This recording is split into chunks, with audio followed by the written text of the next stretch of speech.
Okay, recording has started. Satishji, आपण त्यांची ओळख करून द्यावी. नमस्कार, मी Satish Athawale.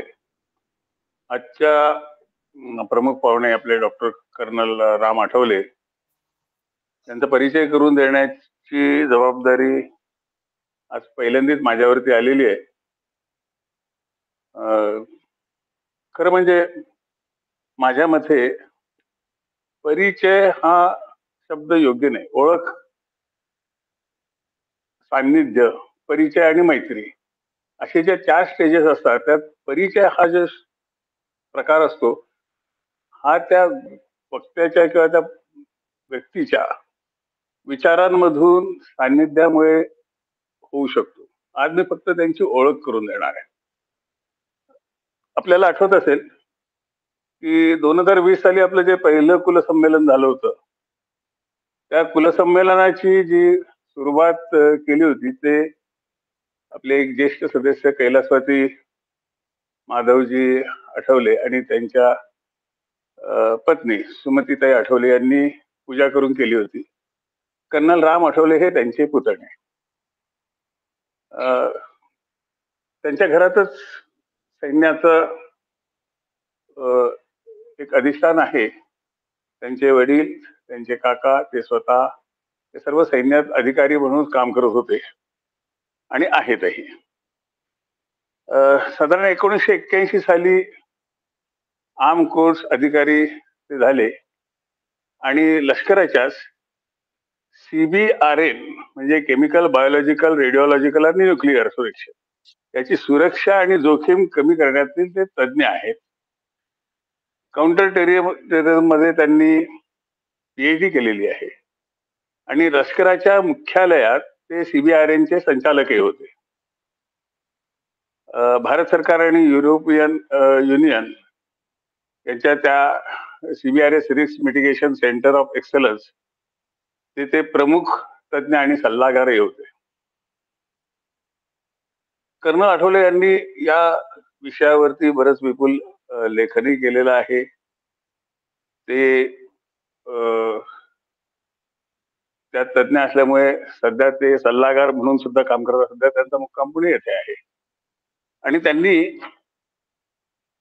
CBRN incident management of India या विषयावरती टॉक्सिक पोर्ट्रेट नावाचं एक जे अग्रगण्य पुस्तक लिहिलेलं आहे. अपार्ट फ्रॉम त्यांच्या लष्करी जीवनाविषयी त्यांनी मेटामॉर्फस फाउंडेशनचे संस्थापक सदस्य देखील आहेत. ही जी संस्था आहे ही अनुभवी सैनिकांनी चालवलेली सामाजिक संस्था आहे. यादृष्टी ते आपल्या समाजासाठी म्हणून सुद्धा ते काम करत आहेत. मला वाटतं एक एवढी जुजबी ओळख करून दिल्यानंतर त्यांचा खरा परिचय आज ते ज्यावेळेस आपल्याला व्याख्यान सुरू करतील तर त्यांच्या विचारांमध्ये आणि त्यांच्या बोलण्यामुळे आपल्याला त्यांचा खरा परिचय मिळू शकेल. मी परत एकदा सर्वांचं स्वागत करतो आणि कर्नल साहेबांना विनंती करतो की त्यांनी आपले विषय मांडायला सुरुवात करावी. धन्यवाद. सगळ्यांना नमस्कार. मी कर्नल राम आठवले. आज मला फार अभिमान आहे. माझी काकू सुमती आठवले पण या मंचावर उपस्थित आहेत आता ऐकायला मला, आणि माझ्याकरता ही फार गर्वाची गोष्ट आहे. माझा आवाज येतोय? हो, व्यवस्थित येतोय. ओके, व्यवस्थित येतोय. Okay okay. आज जो मी विषय तुमच्या समोर मांडतोय तो आहे CBRN threats and national security. CBRN म्हणजे काय एक्झॅक्टली, का आपण हा विषय ऐकला पाहिजे, याच्याबद्दल अभ्यास केला पाहिजे, हे फार महत्वाचं आहे. फार कमी लोकांना ह्याची जाण आहे आणि तरी सुद्धा लोकांना ह्याच्याबद्दल माहिती नसेल तर मी आज ते थोडंसं प्रयत्न करेन की सगळ्यांपर्यंत हा पोचेल. आणि ज्यांना ह्याच्यावरती शंका असतील, प्रश्न असतील, अगदी नक्की मला आजच्या कार्यक्रमाच्या शेवटी किंवा मेल करून किंवा व्हॉट्सॲप करून विचारा. मला फार आनंद होईल ते सगळे प्रश्न तुम्हाला त्याची उत्तरं द्यायला. सो आता मी माझं टॉक सुरू करायच्या वेळेला सगळ्यात आधी तुम्हाला एक छोटीशी काल्पनिक फिक्टिशियस एक गोष्ट तुमच्या समोर मांडणार आहे. आणि परत एकदा सांगतो, ही काल्पनिक आहे, खरी नाहीये. ही गोष्ट मी दिवाळीच्या सिनेरिओ मध्ये रचलेली आहे. आणि त्याचा मुद्दा हा आहे की दिवाळीच्या वेळेला सगळे लोक सुट्टीवर असतात, जनरल हॅपीनेस सगळीभर असते, आणि गव्हर्नमेंट ऑफिशियल्स किंवा रिस्पॉन्स मेकॅनिझम सुद्धा खूप कमी असते त्यावेळेला. आणि त्यावेळेला जर काही असे धोके झाले किंवा काही असे इन्सिडेंट झालं किंवा एखादा टेररिस्ट इन्सिडेंट झाला तर त्याचा काय परिणाम होतो ते ह्या गोष्टीमधनं मी तुम्हाला सांगू इच्छितो. तर ही गोष्ट आपण आता हा डे 1 जो आहे तो दिवाळीच्या जवळजवळ एक आठवडा आधीच आहे. या पिक्चर मध्ये तुम्ही बघाल, या स्लाइड वरती तुम्ही बघाल की रस्त्यावरती काहीतरी काम चालू आहे आणि कुठेतरी पाईपलाईन रिपेअर होतीये.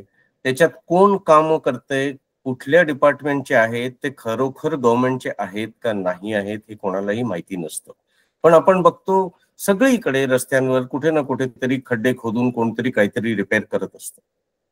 त्याची कोण काळजी घेते, काय होतंय तिथे ते नक्की माहिती नाही. तर ह्या स्लाइड वरती मी असं दर्शवलंय की एका वॉटर पाईपलाईन वरती काहीतरी काम चालू आहे. दुसरं म्हणजे 2 स्वीट शॉप्स, तिथे एक बाई काहीतरी सिरप, काहीतरी द्रव्य, ते त्या म्हणजे जसे आपले मोरंबे किंवा असे काही असतात तसं ते गार्निश करते, म्हणजे वरून त्या मिठाईवरती घालतीये. ते नक्की काय घालतीये ते मी इथे खुलासा केलेला नाहीये आता ह्या स्लाइड मध्ये. आता मी 8 दिवस पुढे गेलो, धनत्रयोदशीला आलो. धनत्रयोदशीला आपण सगळे बाहेर जातो, सामान विकत घेतो, काहीतरी खरेदी करतो, खूप चांगला दिवस असतो. मार्केटमध्ये, बाजारामध्ये खूप भयंकर प्रचंड गर्दी असते. तर तिथे एक माणूस, एक वर्कर, एका हॉस्पिटलच्या हँडल्सवर, दरवाज्यांवर, ओपीडी एरियामध्ये, लॉबीमध्ये, कॉरिडॉर्समध्ये डिसइन्फेक्टंट स्प्रे करतोय. आपण कोविडच्या वेळेला बघितलं डिसइन्फेक्टंट स्प्रेज कसे असतात ते, तशा प्रकारचं एखादं काहीतरी तो स्प्रे करतोय. ते एक्झॅक्टली काय आहे त्याच्यात ते म्हणून मी लाल ह्याच्यात लिहिलेलं आहे, कारण ते खरोखर डिसइन्फेक्टंट आहे का नाही ते आपल्याला माहिती नाही. पुढे ह्याच स्टोरीमध्ये जर आपण गेलो तर दुपारपर्यंत काही लोकांना ह्याचा इफेक्ट व्हायला लागतो. फीवर, बॅकएक, नॉशिया, ह्या सगळ्या गोष्टी दर्शवतात. आणि बरेचसे लोक डॉक्टरकडे जातात, क्लिनिक्स मध्ये जातात, आणि त्यांची टेस्ट करून हे कळतं की हा स्मॉलपॉक्स जो एक आजार असतो तो आजार ह्यांना झालेला आहे. आता तो कुठून झाला, कसा झाला ते अजून माहिती नाहीये. तसंच आपण पुढे जाऊ, पीएमसी, त्याचे हेल्थ सर्व्हिसेस, हॉस्पिटल्स, सगळ्यांना अलर्ट केलं जातं. पण दिवाळी चालू आहे, बरेचसे लोक सुट्टीवर आहेत, हॉस्पिटल स्टाफ अर्धा कमी आहे, त्यामुळे ह्या गोष्टींवरती किती लक्ष दिलं जातंय हे तुमच्यावर सोडतो. त्याच दिवशी संध्याकाळी एका मोठ्या मॉलमध्ये बरेचसे टेस्टिंग डिओडरंट कॅन्स असतात. तुम्ही जर डिओडरंट स्प्रे किंवा परफ्यूम स्प्रेच्या सेक्शन मध्ये गेलात तर तिथे एका शेल्फवरती खूप सारे टेस्टर कॅन्स असतात जे उघडे असतात, ज्यांना आपण वापरून चेक करू शकतो आपल्याला तो परफ्यूम किंवा डिओडरंट आवडतोय का नाही. तर तसं कोणीतरी एक डिओडरंट स्प्रे करतोय, पण तो स्वतःवर नाही करत आहे, तो आजूबाजूच्या एरियामध्ये करतोय. बरेचसे शॉपर्स जे आहेत, बरेचसे तिथे आलेले जे ग्राहक आहेत, त्यांना पॉइझनिंग होतंय, त्यांना नॉशिया येतोय, उलट्या होत आहेत, या सगळ्या गोष्टी व्हायला लागतात. ते पण सगळे डॉक्टर्सकडे जात आहेत, क्लिनिक्समध्ये जात आहेत. आणि संध्याकाळी 8 वाजेपर्यंत खूप सारे पेशंट्स असे वेगवेगळ्या क्लिनिक्समध्ये गेलेले असतात. काही लोक मरतात पण. आणि एक डॉक्टर आहे ज्याला हे सिम्पटम्स बघून असं कळतं की हे जे आहे हे नर्व्ह एजंट पॉइझनिंग आहे. आता नर्व्ह एजंट काय असतं ते आपण पुढे बघू माझ्या भाषणात, पण आता एवढंच सांगतो की हे एका तऱ्हेचं नर्व्ह एजंट आहे जे की खूप विषारी असतं, खूप डेडली असतं. म्हणजे त्या नर्व्ह एजंटमुळे माणूस काही मिनिटात मरून जाऊ शकतो. तर असं हे नर्व्ह एजंट त्या डॉक्टरला कळलं की हे कुठेतरी वापरलं गेलेलं आहे. आता तो डॉक्टर, आता हे माझं फुल स्क्रीन होत नाहीये त्यामुळे थोडीशी गडबड होणार आहे. जाऊ दे, मी तुम्हाला सांगतो स्टोरी काय ती. तर ह्या डॉक्टरच्या रिपोर्ट नंतर बरेचसे क्लिनिक्समध्ये आणखीन लोक मरत असतात आणि खूप आजारी झालेले असतात, सगळी भर अलर्ट झालेले असतात. रेडिओवर, टेलिव्हिजनवर, रस्त्यांवरती लाऊडस्पीकर घेऊन सगळीकडे अनाउन्समेंट चालू आहे. सगळ्यांना सांगतायत की सावध राहा, बाहेर जाऊ नका, ह्या सगळ्या गोष्टींपासून दूर राहा, असं सगळीकडे अनाउन्समेंट चालू आहे. एनजीओज, जे काही सिव्हिक ऑफिशियल्स आहेत, हेल्थ ऑफिशियल्स आहेत, ते सगळे कामाला लागलेले आहेत. हॉस्पिटल्स सगळे परत कामाला लागलेले आहेत. जे बाहेर गेलेले लोक आहेत, सुट्ट्यांवर गेलेले आहेत, त्यांना सगळ्यांना रिकॉल केलेलं आहे. पण हे सगळं कमी पडतंय. आणि शेवटी काय आहे की हे सगळं जरी झालं तरी आपल्याकडे दिवाळी है, मौज मनाव, ही जी गोष्ट आहे की आपण बाकी काही लक्ष देणार नाही. हू केअर्स, इट्स दिवाळी. आणि त्याच्यामुळे हे सगळे जास्ती आपल्याला कॅज्युअलिटीज होणार आहे. तर ही एक काल्पनिक स्टोरी मी पुण्यावरती आधारित करून बनवलेली आहे आणि खास करून दिवाळीच्या वेळेची अशी घेतलेली आहे. कारण त्यावेळेला मॅक्सिमम आपल्याकडे जी आहे वल्नरेबिलिटी असते. लोक सुट्ट्यांवर असतात, हेल्थ ऑफिशियल्स नसतात आणि लोकांना काय होणार आहे, साईडला काय होतंय त्याची काळजी नसते. म्हणून मी ही स्टोरी माझी त्यावेळेची दिवाळीची अशी बनवलेली आहे. ही काल्पनिक स्टोरी आहे आणि ही मी खूप आधी 2007 फेब्रुवारी मला वाटतं सकाळमध्ये पब्लिश केली होती ही ऑपेडमध्ये. तर मला सापडलं होतं ते मी आर्टिकल सगळ्यांबरोबर शेअर करेन. ही त्यावेळेची स्टोरी मी लिहिलेली आहे, पण ही अजून सुद्धा तशीच लागू आहे. कारण हे सगळ्या गोष्टी ज्या मी म्हटल्या या कधीही कुठेही आपल्या कुठल्याही शहरात भारतात होऊ शकतात. तर ह्या स्टोरीचा बॅकड्रॉप घेऊन आपण पुढे जाऊया की काय असतं हे CBRN.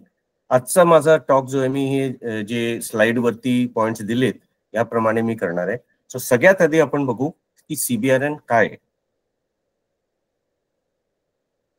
CBRN म्हणजे केमिकल, बायोलॉजिकल, रेडिओलॉजिकल अँड न्यूक्लिअर. मराठीत बघितलं तर रासायनिक, जैविक, किरणोत्सर्गी आणि आण्विक. आधी ह्याला फक्त न्यूक्लिअर, बायोलॉजिकल अँड केमिकल म्हणायचे. 9/11 नंतर जे अमेरिकेत हल्ला झाला त्याच्यानंतर अमेरिकेला असं कळलं की रेडिओलॉजिकल वेपन सुद्धा वापरू शकतो टेररिस्ट, आणि म्हणून त्याच्यात एक R ऍड केला आणि त्याला NBC पासून CBRN असं नवीन ॲक्रोनिम सुरू केलं. अमेरिकन लोकांनी जेव्हा ते अफगाणिस्तान आणि इराकमध्ये गेले होते लढाईला तेव्हा त्यांनी WMD किंवा वेपन्स ऑफ मास डिस्ट्रक्शन म्हणून पण एक टर्म काढली होती, पण ते फक्त केमिकल आणि न्यूक्लिअर वेपन्स करता जास्ती करून त्यांनी वापरलं होतं. पण आज जगभरात CBRN हा जो ॲक्रोनिम आहे हा वापरला जातो, केमिकल, बायोलॉजिकल, रेडिओलॉजिकल अँड न्यूक्लिअर. आता हे जे 4 तऱ्हेचे पदार्थ असतात हे जे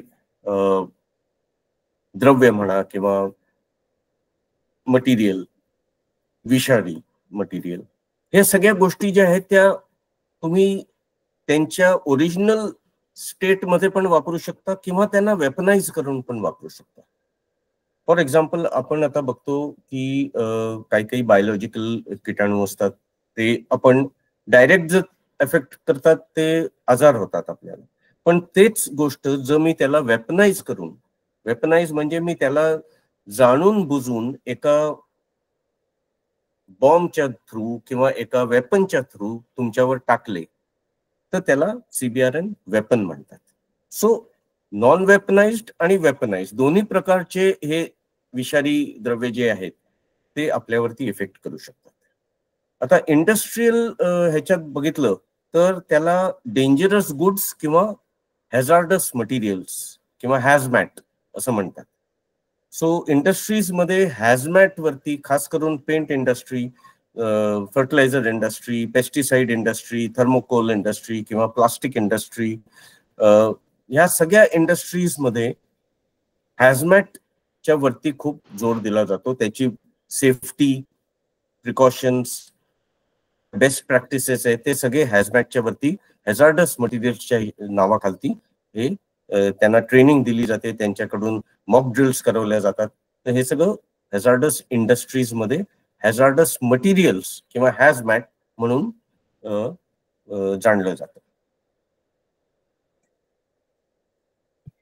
नेक्स्ट, हे जे 4 सिम्बल्स तुम्हाला उजवीकडे दिसत आहेत त्याच्यात बायोलॉजिकल तुम्ही बघितलं असेल, हे कोविडच्या वेळेला सगळीभर बायोलॉजिकल वेस्ट किंवा बायोलॉजिकल हॅझार्ड म्हणून हा सिम्बल सगळीभर आपल्याला दिसत असेल, किंवा बायोलॉजिकल टॉक्सिक बायोलॉजिकल वेस्ट किंवा हे जे पॅकेजिंग असतं किंवा त्यांच्या गाड्या असतात त्यांच्यावरती हे सिम्बल्स असतात.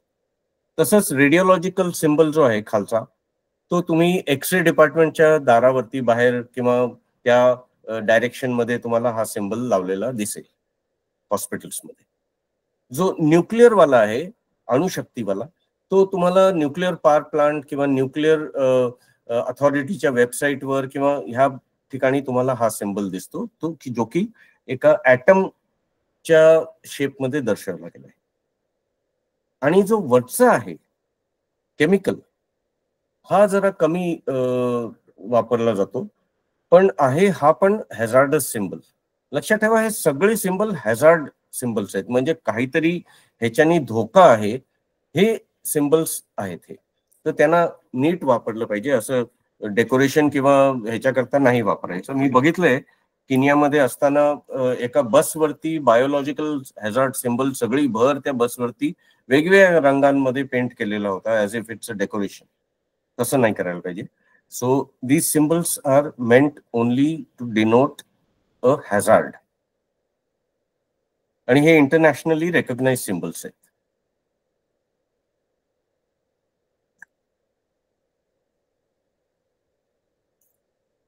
तर सर्वप्रथम आपण बघूया nuclear weapons. Now nuclear weapons जे आहेत ते 2 तऱ्हेचे असतात. एक असतं फिशन डिव्हाइस, ज्याच्यात आपण युरेनियम किंवा प्लुटोनियम असे जे हेवी मेटल्सचे ॲटम्स असतात त्या एका ॲटमला फिशन म्हणजे त्या ॲटमला तोडायचं. तर त्या ॲटमला तोडायला आधी तर खूप शक्ती लागते, खूप कॉम्प्लेक्स मेकॅनिझम लागतं त्या एका ॲटमला तोडायला. पण त्या ॲटमला तोडल्यावर भयंकर एनर्जी, हीट जनरेट होते, आणि ती एनर्जी आणि हीट जी आहे ती त्याला ब्लास्ट वेव्ह किंवा हीट वेव्ह असं नाव दिलं जातं. तर ही शॉक किंवा ब्लास्ट वेव्ह आणि थर्मल रेडिएशन किंवा हीट वेव्ह, ह्या 2 ज्या एनर्जीज आहेत ह्याच्यातनं निघालेल्या, त्याच्यानी सगळ्यात जास्ती डिस्ट्रक्शन होतं साईडला. जिथे तो बॉम्ब तुम्ही टाकाल किंवा उडवाल त्या एरियाच्या भोवती सगळी भर, आणि त्या पॉइंटला ग्राउंड झिरो म्हणतात, आणि त्या ग्राउंड झिरो होऊन सगळी भर खूप भयंकर डॅमेज होतो. तसंच दुसरा जो वेपन आहे त्याला म्हणतात फ्युजन डिव्हाइस. फ्युजन म्हणजे 2 ॲटम्सना जोडायचं. तर 2 लाईट ॲटम्स, हायड्रोजनचे 2 आयसोटोप्स ॲटम्स घेतले, ड्यूटेरियम आणि ट्रिशियम, त्या 2 ॲटम्सना जर तुम्ही जॉईन केलं, जोडलं, तर त्या जोडता वापरताना सुद्धा भयंकर एनर्जी आणि हीट निघते, जी की फिशन पेक्षा जास्ती असते. तर त्यामुळे आजकाल फिशन फ्युजन डिव्हाइस असे बनवतात. म्हणजे आधी फिशन करायचं, त्याच्यातनं निघालेल्या एनर्जी पासून किंवा ती एनर्जी वापरून तुम्ही दोन ऍटम्सना जोडायला प्रयत्न करता हायड्रोजनचे, त्याच्याने आणखीन खूप जास्ती एनर्जी निघते. सो त्या डिव्हाइसेसना फिशन फ्युजन वेपन्स असं म्हणतात. तर हे दोन बेसिक रिॲक्शन्स असतात जे न्यूक्लिअर वेपन मध्ये वापरले जातात. आता त्याच्यात परिणाम काय आहेत? खूप जास्ती इंटेन्स फ्लॅश ऑफ लाईट, इतका भयंकर लाईट की तुम्ही पॉइंट ऑफ बर्स्ट पासून तुम्ही काही किलोमीटर दूर जरी उभे असलात आणि त्या डायरेक्शन मध्ये बघत असलात तर तुम्ही आंधळे व्हाल, एवढी भयंकर त्याच्यातनं लाईट आधी निघते. मग शॉक अँड ब्लास्ट वेव्ह, जवळजवळ 40 ते 45% एनर्जी त्या रिॲक्शन मधनं शॉक आणि ब्लास्ट वेव्हची असते. पूर्ण बिल्डिंग्स, झाडं, गाड्या सगळ्या अशा उडून जातील एवढी एनर्जी त्याच्यातनं निघते. मग असते हीट एनर्जी, 30 ते 40% त्याच्यातनं हीट थर्मल एनर्जी निघते. त्यामुळे जे काय उरलंय तिथे ते सगळं जळून खाक होतं. पण सगळ्यात जे डेंजरस आहे ते त्याच्यानंतर, आणि ते आहे आयनायझिंग रेडिएशन आणि रेसिड्युअल रेडिएशन. हे जे रेडिएशन आहे हे त्या एरियामध्ये, वातावरणात, पाण्यात, कुठेही, हे त्या कंप्लीट भागात वर्षानुवर्ष, दशक राहू शकतं. ते इतकं ते डेडली असतं. आता जे हिरोशिमा किंवा नागासाकीला झालं, जेव्हा पहिले दोन ॲटम बॉम्ब्स अमेरिकेने तिथे ड्रॉप केले होते, 6 ऑगस्ट 45 आणि 9 ऑगस्ट 45 ला, तर त्याचं अजून सुद्धा तिथे डिव्हॅस्टेटेड एरिया आहे. आणि तसंच शेर्नोबिल म्हणून एक न्यूक्लिअर पॉवर प्लांट होतं, जिथनं ते न्यूक्लिअर पॉवर प्लांट मिसमॅनेज झालं, त्याच्यात फॉल्ट आला आणि ते सगळं उडालं, ते रिएक्टर उडाला आणि त्याच्यानी सगळी भर रेडिओ ऍक्टिव्हिटी पसरली. आणि अजून सुद्धा त्या कम्प्लीट एरियाला बंद करून ठेवलेलं आहे, तिथे कोणाला जायला अलाउड नाहीये, कारण तिथे इतकं भयंकर रेडिएशन अजून सुद्धा जमिनीत आणि त्या सराउंडिंग एरियामध्ये आहे. तर हे रेडिएशन जे आहे, ब्लास्ट आणि शॉक आणि हीट, हे पहिल्या काही सेकंदात होऊन संपून जाईल. पण रेडिएशन जे आहे ते वर्षानुवर्ष राहतं. आणि न्यूक्लिअर वेपन्सचा सगळ्यात मोठा इश्यू हा आहे, कारण त्या एरियाला तुम्ही वापरू नाही शकत. तिथे लाखोनी लोक मरतील आणि नंतर 2 पिढ्या 3 पिढ्या आजार घेऊन चालतील रेडिएशनचा.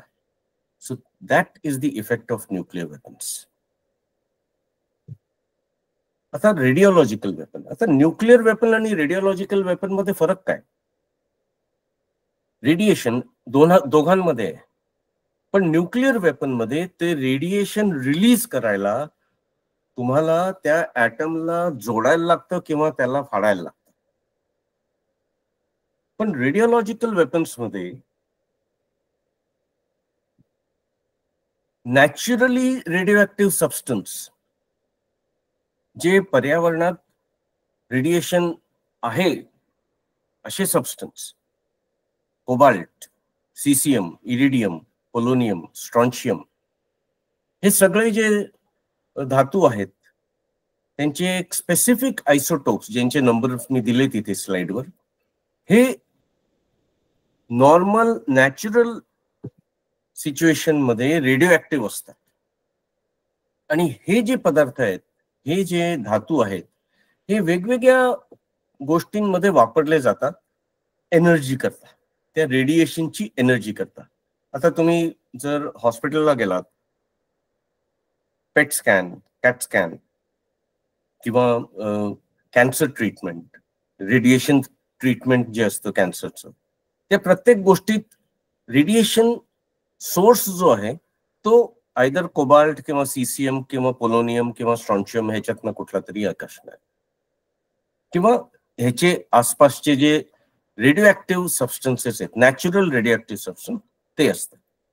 तसंच हे रेडिओ ऍक्टिव्ह सबस्टन्स तुमच्या इंडस्ट्रीमध्ये gauging devices, depth measuring devices, oil and gas इंडस्ट्रीमध्ये डेप्थ मेजरिंग डिव्हाइसेसमध्ये, किंवा क्लॉकिंग डिव्हाइसेस स्टील इंडस्ट्रीमध्ये, ह्या सगळ्या गोष्टींमध्ये बारीक प्रमाणात हे रेडिओ ऍक्टिव्ह सबस्टन्सेस वापरले जातात. तर आता मी जर हे नॅचरल रेडिओ ऍक्टिव्ह सबस्टन्स बारीक बारीक बारीक गोळा केले आणि एका नॉर्मल एक्सप्लोजिव्ह बरोबर पॅक करून टाकले आणि त्या एक्सप्लोजिव्हला कुठेतरी नेऊन उडवला, तर ते जे बारीक सबस्टन्स मी त्याच्याबरोबर पावडर जी पॅक केली आहे रेडिओ ऍक्टिव्ह सबस्टन्सची, ती सगळी पावडर सगळीभर उडणार आणि प्रत्येक कण त्याच्यातनं रेडिओ ऍक्टिव्ह आहे, त्याच्यातनं रेडिएशन सगळीभर पसरते.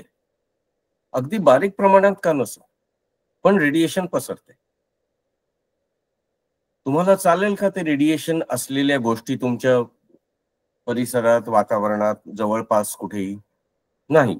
तर त्यामुळे काय होईल की असा जो बॉम्ब कोणी उडवला ज्याच्यात असे रेडिओ ऍक्टिव्ह सबस्टन्स आहेत जे की तुम्ही साफ नाही करू शकत, झाडांवर आहेत, बिल्डिंग्सवर आहेत, जमिनीवर आहेत, पाण्यांमध्ये गेलेले आहेत, नद्यांमध्ये आहेत, सगळीवर जातील, लोकांवर, तर ह्याला साफ नाही करू शकत.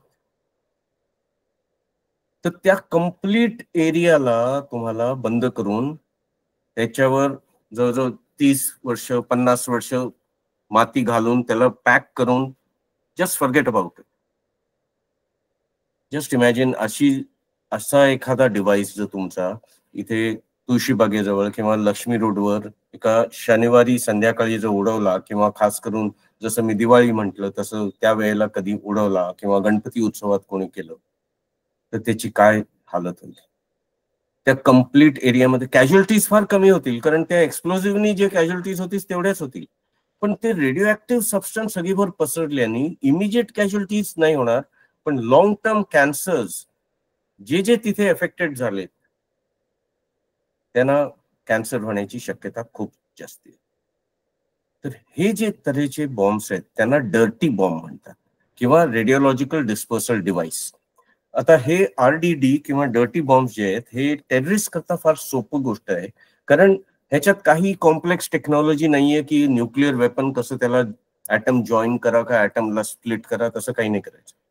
इथे फक्त ती पावडर एका धातूची घ्यायची, ते ह्याच्या बरोबर पॅक करायची एक्सप्लोजिव्ह बरोबर आणि द्यायचं उडवून.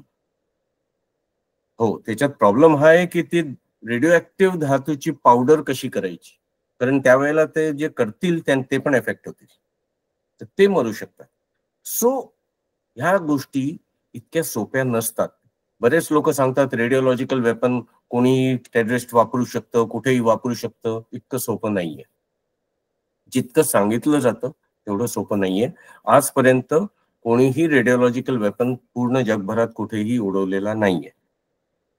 2 ठिकाणी अगदी जवळ आलेले ज्यांनी बनवायचा प्रयत्न केला, जवळजवळ सक्सेस बनवायच्या ह्याच्यात सक्सेस मिळालं होतं त्यांना, पण ते कुठेही वापरला गेला नाहीये अजून. So don't worry. Biological weapon. आता बायोलॉजिकल वेपन म्हणजे किटाणू, कुठलेही किटाणू. आपल्याला सर्दी खोकला होतो, जरा पाऊस पडला किंवा वातावरण बदललं की आपल्याला सर्दी खोकला होतो, फ्लू होतो, इन्फ्लुएन्झा होतो. हे सगळे काय गोष्टी आहेत. कोविड झालं, कोविड एका प्रकारचं रेस्पिरेटरी डिझीजच आहे. कशाने होतोय ते आपण शोध लावायला पाहिजे, पण ते तुम्ही थांबवू शकता का? हो, बेसिक प्रिकॉशन्स घेतले, हायजीन घेतलं तर थांबवू शकता. पण मी जर तो वेपन मुद्दाम म्हणून वापरला कोणावरती, किंवा एका पिक्चर हॉलमध्ये मी किटाणू हवेमध्ये सोडले एरोसोल किंवा वेपरच्या थ्रू, किंवा एअर कंडिशनिंग मधनं तुमच्या त्या हॉलमध्ये मी सोडले, तर त्या हॉलमध्ये बसलेले सगळी जण त्यांना तो आजार होऊ शकतो. सो असं जे कोणी करतात, जे बायोलॉजिकल वेपन बनवतात किंवा किटाणू घेऊन त्यांना वेपनाइज करतात, त्याला बायोलॉजिकल वॉरफेअर म्हणतात. आता बॅक्टेरिया, रिकेट्सिया, व्हायरस, फंगाय हे सगळ्या गोष्टी ज्या आहेत त्या बायोलॉजिकल वेपन्स होऊ शकतात. नॉर्मल रूट ऑफ एंट्री तुमच्या स्किन मधून किंवा तुमच्या नाकातनं किंवा तोंडातनं, या तिन्ही रूट्स मधून तुमच्या अंगात जाऊ शकतो. तुमच्या म्हणजे माणसाच्या, जनावरांच्या, कुठेही. दुसरं म्हणजे टॉक्सिन्स. आता टॉक्सिन म्हणजे प्राण्यांपासून किंवा झाडाझुडपांपासून जे पॉइझन, विषारी द्रव्य जे काढू शकतो आपण, जसं सापाचं असतं विष तसं, तर असे जे टॉक्सिन्स असतात प्लांट किंवा ॲनिमल बेस्ड, हे खूप डेडली असतात. त्याच्याने माणूस एकदम म्हणजे बायोलॉजिकल वेपन मध्ये काय होतं, आता तुमच्यावरती जर सपोज एखादी किटाणूचं इफेक्ट झालेला आहे तर त्याला वेळ लागतो. डिफरंट डिसीजला डिफरंट वेळ लागतो. काही 5 दिवसात तुम्हाला इफेक्ट व्हायला लागेल, काही 20 दिवसानंतर इफेक्ट व्हायला लागेल. जसं कोरोनामध्ये म्हणत होते की 12 दिवसानंतर इफेक्ट होतो. तर असे वेगवेगळ्या तऱ्हेच्या किटाणूंचं वेगवेगळे जेस्टेशन किंवा मॅनिफेस्टेशन पिरियड असतो. टॉक्सिन्सचं तसं नसतं. Toxins are near immediate effect.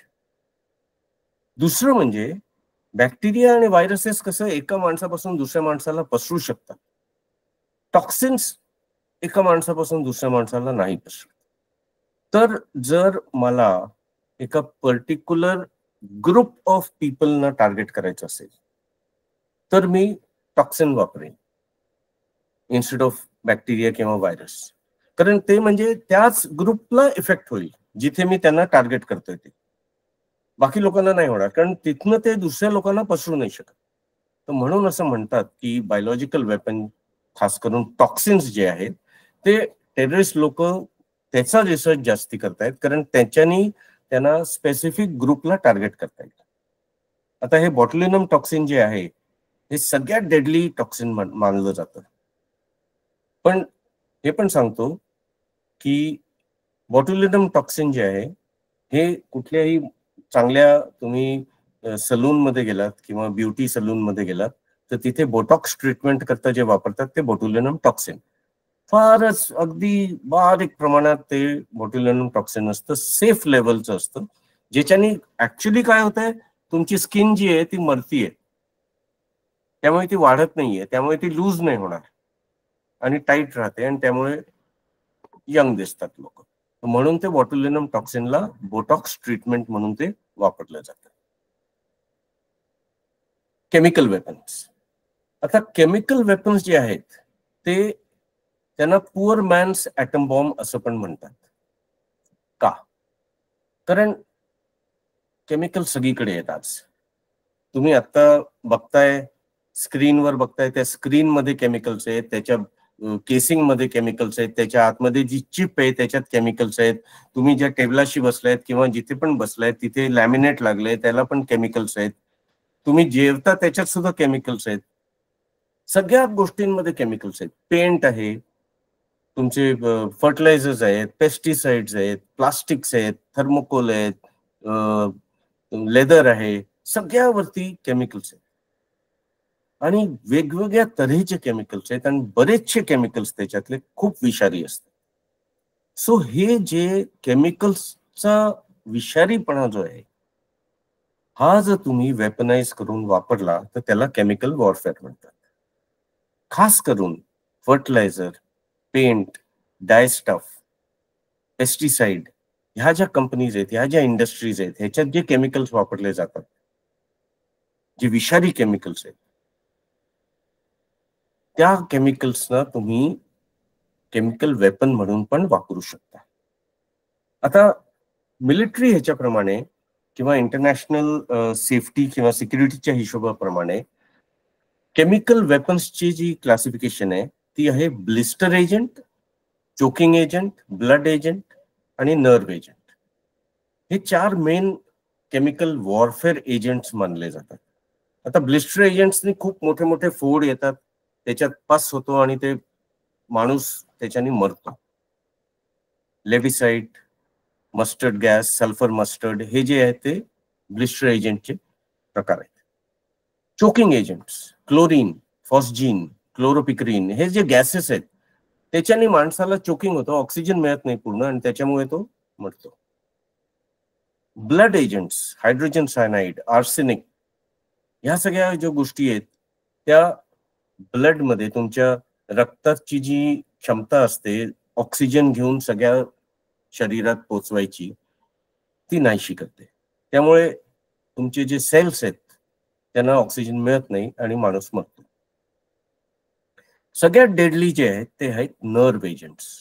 Nerve agents तुमच्या शरीरातल्या नर्वस सिस्टमला अटॅक करतात. तुमचा मेंदू काहीतरी मेसेज, काहीतरी इन्स्ट्रक्शन पाठवतोय की तुमचा हात असा उचला किंवा हलवा, तर तुमच्या हाताला तो मेसेज पोचत नाहीये. का? कारण तुम्ही नर्व्ह एजंट पॉइझनिंग झालेलं आहे. तर हे जे नर्व्ह एजंट्स आहेत हे दुसऱ्या महायुद्धाच्या वेळेला डेव्हलप झाले आणि सरीन, सोमन, ताबून, VX आणि नोव्हिचॉक ह्या तऱ्हेचे ही नावं आहेत त्या एजंट्सची. आणि वेगवेगळ्या देशांनी वेगवेगळे तऱ्हेचे हे नर्व्ह एजंट्स बनवले. नंतर एक इनकॅपॅसिटेटिंग एजंट्स म्हणून पण असतात, जसं व्हॉमिटिंग एजंट्स किंवा टिअर गॅस, स्मोक. ह्या सगळ्या गोष्टी ज्या आहेत त्या रायट कंट्रोल एजंट्स मानले जातात. आता आपण ऐकतो कुठेतरी प्रोटेस्ट चाललाय आणि तो प्रोटेस्ट व्हायलेंट होतोय तर पोलिसांनी तिथे टिअर गॅस सोडलाय. आता हे टिअर गॅस त्याच्याने लोक मरत नाहीत, पण डोळ्यांमधनं इतके अश्रू यायला लागतील की तुम्हाला दिसणार नाही, तुम्ही काही करू नाही शकत, तुम्ही तिथनं नुसतं पळून जावं असं वाटतं आणि त्याच्याने ते प्रोटेस्ट जी आहे ती बंद होते. तर म्हणून रायट कंट्रोल किंवा प्रोटेस्ट कंट्रोल वेपन्स म्हणून टिअर गॅस वापरला जातो. It is an incapacitating agent. त्याच्याने माणूस इनकॅपॅसिटेट होतो, मरत नाही. Toxic industrial chemicals. आता मी म्हंटल तुम्हाला की इंडस्ट्रीमध्ये सगळ्या तऱ्हेचे केमिकल्स वापरले जातात. तर मी काही खास केमिकल्स जे आहेत जे खूप प्रचंड प्रमाणात आपल्या इंडस्ट्रीज मध्ये वापरले जात आहेत त्यांची एक छोटीशी लिस्ट इथे स्लाइडवर घातली आहे. त्याच्यात सुद्धा मी हाय हॅझार्ड, मीडियम हॅझार्ड आणि लो हॅझार्ड असे 3 कॉलम्स बनवले. आता तुम्ही बघा, हाय हॅझार्ड मध्ये अमोनिया, क्लोरीन, फॉर्मल्डिहाइड ह्या तऱ्हेचे केमिकल्स आहेत जे की इतक्या जास्ती प्रमाणात वापरले जात आहेत इंडस्ट्रीमध्ये. पण त्याच वेळेला तुम्हाला मी सांगतो की क्लोरीन फॉर एक्झाम्पल हा पहिल्या महायुद्धात युरोपमध्ये जर्मनीनी खूप प्रमाणावर वापरला as a chemical warfare agent. हजारो लोक अलाइड फोर्सेस त्याच्याने मेले क्लोरीन चा श्वास घेऊन. आणि म्हणून क्लोरीनला केमिकल वॉरफेअर एजंट म्हणून मानलं जातं. But at the same time chlorine आपल्या इंडस्ट्रीमध्ये, बऱ्याचशा इंडस्ट्रीमध्ये वापरलं जातं. इवन आपले स्विमिंग पूल्स किंवा वॉटर प्युरिफिकेशन प्लांट्स त्याच्यात सुद्धा आपण क्लोरीन, आपण म्हणतो ना क्लोरिनेटेड वॉटर, बेसिकली आपण त्याच्यात क्लोरीन घालतोय so that it gates purified. पण it is a high hazard chemical. तसंच बघा, आता मीडियम हॅझार्ड मध्ये एक मिथाइल आयसोसायनेट मी रेड मध्ये केलेलं आहे, लाल रंगात. This is the chemical which came out at Bhopal. भोपालमध्ये जो 1984 मध्ये जो गॅस निघाला ज्याच्याने हजारो लोक मेली आहेत, आजपर्यंत 25,000च्या जवळपास लोक मेली आहेत, तो हा gas methyl isocyanate. It is an industrial gas. It is use for making fertilisers but pesticides, but it is a medium hazard gas as per the classification. पण त्याच्याने केवढा मोठा अपघात झाला. लो हॅझार्ड त्याच्यात पण एक मी लाल ह्याच्याने इंडिकेट केले बघा, स्टायरीन मोनोमर. 2020 मध्ये वायझॅग मध्ये एक्झॅक्टली भोपाळ सारखंच सकाळी 3 वाजता LG पॉलिमर्स फॅक्टरीमधनं स्टायरीन मोनोमर गॅस निघाला आणि कळेपर्यंत 14 लोक मेली आणि 500 लोक हॉस्पिटलाइज्ड. लो हॅझार्ड गॅस आहे. कशाकरता वापरला जातो? It is use for making thermocol, for plastics, for polymers, styrofoam cups किंवा आपण स्टायरोफोमची भांडी वापरतो disposable. That styrofoam is made with styrene monomer. So सांगण्याचा अर्थ काय की आपल्या इंडस्ट्रीजमध्ये इतक्या तऱ्हेचे विषारी केमिकल्स वापरले जातात की मला नर्व एजंट किंवा ब्लिस्टर एजंट वगैरे वापरायची गरजच नाही. मी इंडस्ट्रीमधनं एखादा क्लोरीन सिलेंडर आणून कुठेही उडवला किंवा उघडला तरी सुद्धा मला कॅज्युअल्टीज मिळतील. त्याला काहीही रॉकेट सायन्सची गरज नाहीये. सो आपल्याला ह्या गोष्टींपासून सावध राहायला पाहिजे. आपल्या सगळ्यांच्या घरात मॉर्टिन, हार्पिक, फेविक्विक या तऱ्हेच्या गोष्टी आहेत. जवळजवळ प्रत्येकाच्या घरात या गोष्टी असतील. मॉर्टिन किंवा हार्पिक इज अ पेस्टिसाइड. कीटाणुनाशक गोष्टी आहेत त्या. It is use to kill. आता माणसाला ते माणसावर वापरलं किंवा एखाद्या माणसाने ते प्यायलं किंवा ते त्याच्या तोंडातनं नाकातनं आत गेलं तर तो मरेलच. It is meant to kill. तर ह्या गोष्टी आपल्या घरांमध्ये सगळीकडे आहेत. आपण त्याचा किती सहजपणे इस्तेमाल करतोय आणि ते एम्प्टी कॅन किंवा हाफ एम्प्टी कॅन सुद्धा आपण असा नुसताच डस्टबिन मध्ये टाकून देतो. तसं करू नये. त्याला नीट बांधून त्याला सेक्युअर करून मगच टाकावं. कारण त्याच्यात अजून केमिकल आहे. It's a highly toxic chemical. खास करून लहान मुलं वगैरे असतील तर तिथे खूप काळजी घ्यायला पाहिजे या अशा गोष्टींची. सो CBRN ह्याचं जे थ्रेट कंप्लीट आहे त्याच्यात आता तुम्ही बघा तर नॅचरल जसे एन्व्हायरमेंटल टॉक्सिसिटी किंवा डिझीज आउटब्रेक्स जे होतात ते सगळे. मग ऍक्सिडेंटल मॅन मेड खालती पहिलं आहे ऍक्सिडेंटल इंडस्ट्रियल ऍक्सिडेंट्स, भोपाळ, वायझॅक हे सगळ्या गोष्टी किंवा लॉजिस्टिक ऍक्सिडेंट्स. आता बरेचशे वेळेला आपण ऐकतो की टँकर हायवेवर चाललाय आणि त्याच्यात इथिलीन होतं किंवा आणखीन काहीतरी केमिकल होतं आणि त्याला ऍक्सिडेंट झाला आणि सगळीवर ते गॅस पसरतोय आणि काय काय होतंय. मागेच मला वाटतं चांदणी चौक एरियामध्ये काहीतरी झालं होतं आपल्या पुण्यात. असाच एक टँकर तिथे ऍक्सिडेंट झालं होतं and there was a toxic leak. मला वाटतं 1 का 2 वर्षापूर्वी.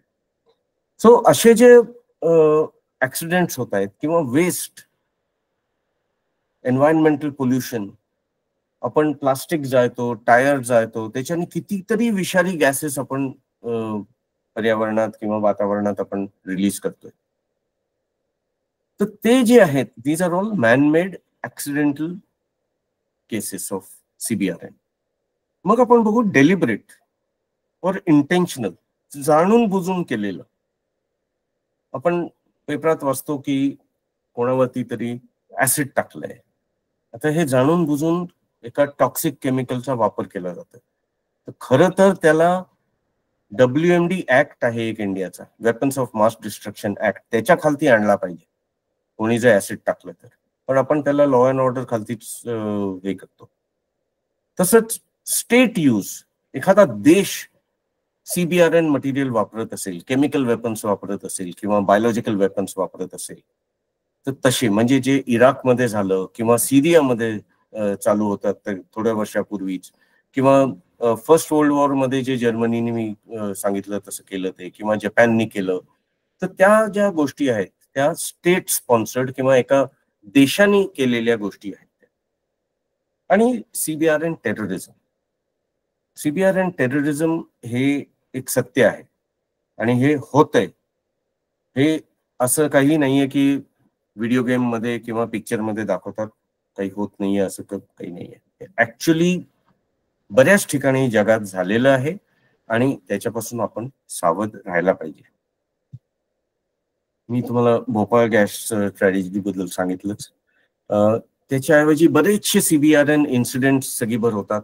आता बेरूट मध्ये for example 2020 2750 ton ammonium nitrate एक दिवशी त्या वेअरहाऊस मध्ये होतं, ते उडालं, पेटलं आणि उडालं.